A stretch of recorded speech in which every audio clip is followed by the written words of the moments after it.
अस्सलामुअलैकुम।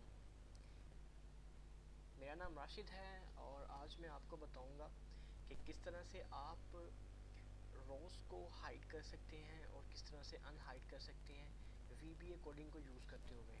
तो सबसे पहले तो मैं जो मेरा विजुअल बेसिक डेवलपर है वहाँ पे जाऊँगा। ठीक है, यहाँ पे मैंने ये कोडिंग कुछ लिखी हुई है, वो मैं आपको एक दफ़ा पढ़ा देता हूँ।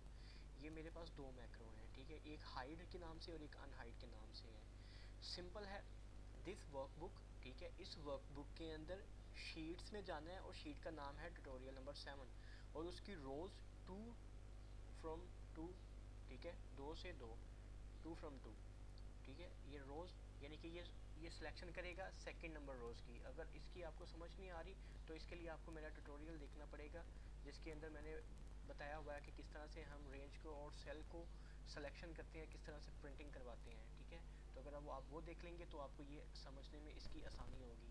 और डॉट हिडन, हिडन का मतलब है ये एक प्रॉपर्टी है, ठीक है, और इसको मैं कहता हूँ कि ये ट्रू है। ठीक है, जब ये ट्रू होगा तो ये इसको एग्जीक्यूट करवा देगा, डन करेगा, ठीक है, और जब इसको मैं फॉल्स कर दूंगा तो ये उसको रिवर्स उस पर काम करेगा। ठीक है, तो ये दो कोड लिखे हुए हैं, ये कोड भी मैंने आपके साथ शेयर कर लिए हैं, ये आपको कोड मिल भी जाएंगे, फाइल भी आप डाउनलोड कर सकते हैं।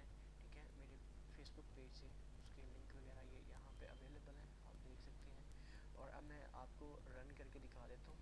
ठीक है, यहाँ से मैं मैक्रोस में जाऊँगा और ये हाइड है, हाइड को मैं यहाँ से रन करूँगा तो ये इसको हाइड कर देगा। ठीक है, और मैं अगर इसको अनहाइड करता हूँ और रन करता हूँ तो ये इसको अनहाइड कर देगा।